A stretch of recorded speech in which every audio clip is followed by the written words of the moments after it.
Bonjour à tous et bienvenue sur cette vidéo que, pour une fois, on va prendre à l'envers. C'est-à-dire que tout est réalisé, la réparation est faite, petite amélioration, petite mise à jour, petit nettoyage, tout est réalisé, il n'y a plus qu'à remonter.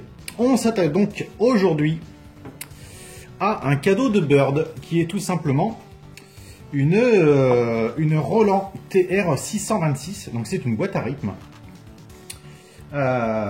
Qui ne fonctionnait que sur pile. Bon, on va voir pourquoi ça ne fonctionnait pas. Autrement, on avait aussi un problème au niveau de l'écran LCD qui se dégrade. Et la pile, tout simplement, qui était à plat. Il y a une pile mémoire à l'intérieur, je ne sais pas à quoi elle sert, mais c'est une CR2032 et la tension était à 0. Pour rentrer dans le vif du sujet, la plasturgie est quand même un peu abîmée. On voit que c'est une machine qui a quand même de l'âge et qui a pas mal servi. Je crois que ça date de 1989. Il me semblait avoir vu la date. Je ne sais pas pourquoi.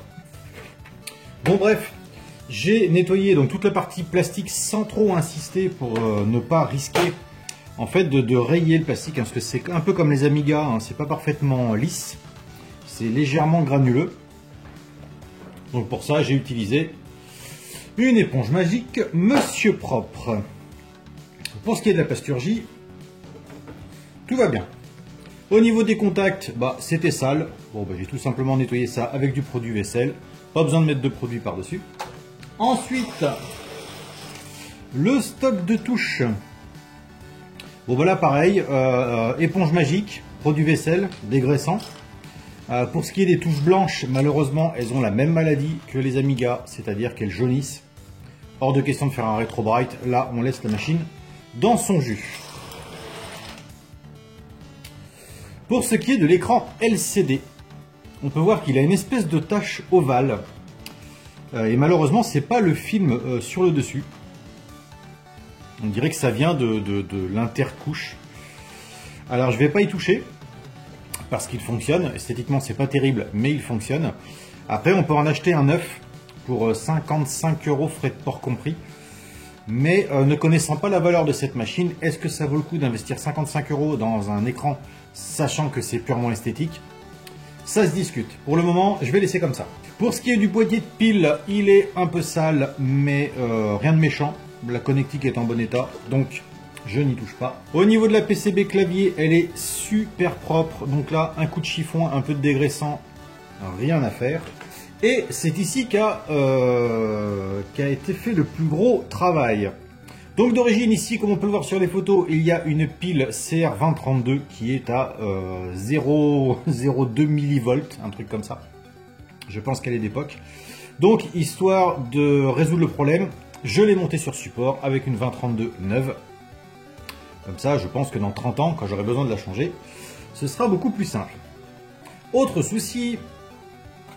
souci principal, on avait donc un problème au niveau de l'alimentation. Ici, on alimente par les batteries. Voilà, on a le petit bloc batterie, voilà, qui vient se brancher là, et ça fonctionne parfaitement. Par contre, si on se met sur secteur, sur du 9 volts, rien ne fonctionne. Encore une fois, sur les photos, on peut voir l'état de la connectique. On voit que la soudure est sèche et que la PCB est cassée. Donc là, évidemment, le courant ne passe pas. Il a fallu réparer et en même temps renforcer parce que la PCB était vraiment très abîmée. Donc, ceci étant fait, j'ai pu tester la machine. Alors malheureusement, je ne sais pas si je vais pouvoir vous la faire entendre parce que je ne suis pas sûr d'avoir de quoi la connecter pour pouvoir l'entendre. Moi, je l'ai testé au casque puisque cette machine peut être branchée soit sur du jack mono, double jack donc, soit sur du casque. Pour le reste, je ne sais pas du tout à quoi ça sert. Je sais qu'il y a du MIDI, je sais qu'il y a des entrées, des sorties, mais je ne maîtrise pas du tout cette machine. On verra ça plus tard. Pour l'instant, l'idée c'était de le remettre en route.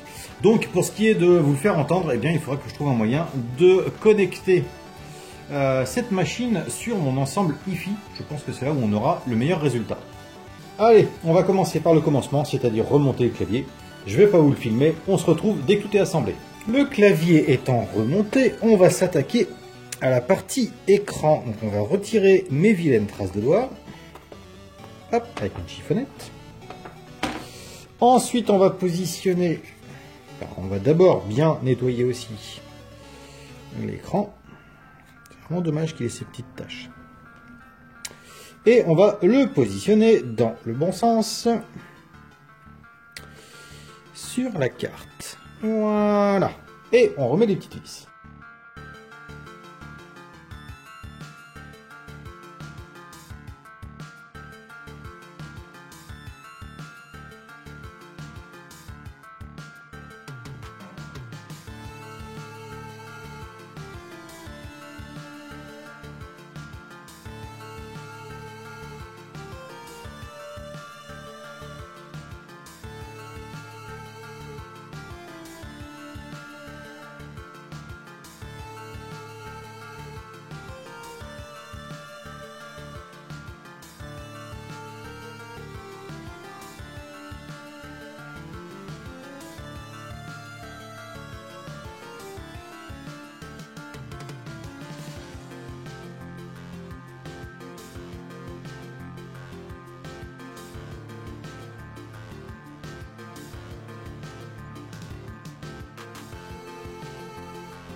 Bien, maintenant que tout est assemblé, je vais pouvoir en profiter pour tester ma nouvelle alimentation de laboratoire, achetée sur Amazon, à pas cher comme d'habitude. Je vous ferai une vidéo dessus. Je l'ai donc calibrée sur 9 volts, en respectant bien évidemment la polarité.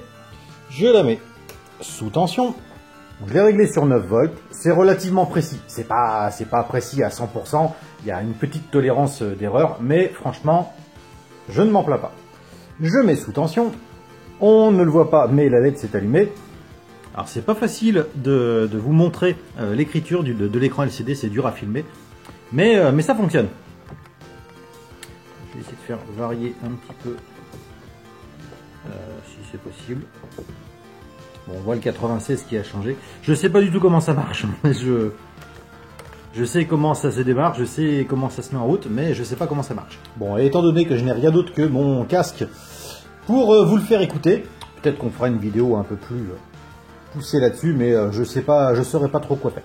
Est-ce que je peux peut-être mettre le micro ?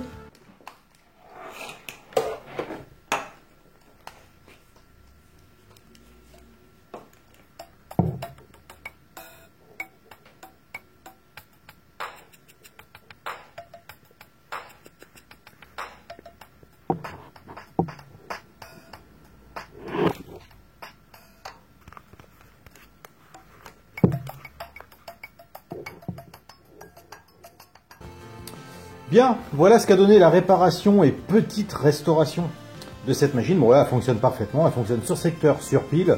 Le LCD est tout à fait lisible. La pile mémoire est remplacée, donc là je pense qu'on est tranquille pour quelques années. Maintenant, je vais voir avec Bird qui m'explique un petit peu comment ça marche. J'ai essayé de regarder quelques tutos, mais c'est vraiment pas mon truc, donc je suis un peu paumé. En attendant, je vous remercie d'avoir regardé cette vidéo. J'espère qu'on pourra en faire une un peu plus complète sur cette machine. Et puis bah, ce sera tout. Allez, ciao!